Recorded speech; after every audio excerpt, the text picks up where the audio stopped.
एक तरफ वसुंधरा राजे अपनी ही पार्टी बीजेपी को कटघरे में खड़ा कर रही है और दूसरी तरफ उनके राइट हैंड कहे जाने वाले पूर्व विधायक प्रहलाद गुंजल भी अब खुलकर पार्टी के खिलाफ बोलने लगे हैं। सवाल ये उठता है कि ऐसा क्या हुआ कि अब वसुंधरा राजे और उनके करीबी नेता खुद बीजेपी की नीतियों और रवैये पर उंगली उठा रहे हैं। वसुंधरा ने हाल ही में पानी के संकट को लेकर सरकार पर हमला बोला और कहा कि जब अप्रैल में ही ये हालात इतने खराब हो गए तो जून जुलाई में क्या होगा।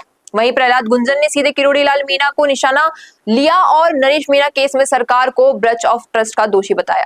उनका कहना है कि जिस केस में म्युनिसिपल कोर्ट से जमानत हो जानी चाहिए थी उसमें हाई कोर्ट तक जाने की जमानत नहीं हो रही है क्योंकि सरकार खुद नहीं चाहती उसे जमानत मिले।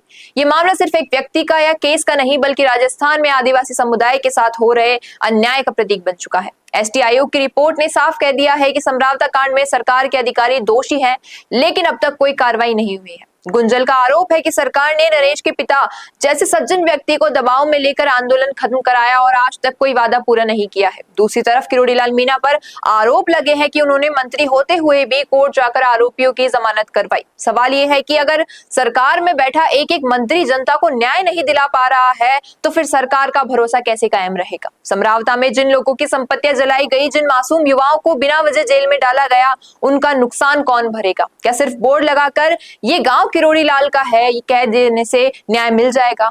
अब मामला सिर्फ राजनीति का नहीं, जनता के विश्वास और इंसाफ का बन गया है। ऐसे में जनता पूछ रही है, क्या वसुंधरा राजे और प्रहलाद गुंजल की आवाजें बदलाव का संकेत है या फिर कोई सियासी चाल है? आपका क्या जवाब है इस पूरे मुद्दे पर? क्या ये विद्रोह है, विरोध है या फिर जनता के लिए कोई उम्मीद है?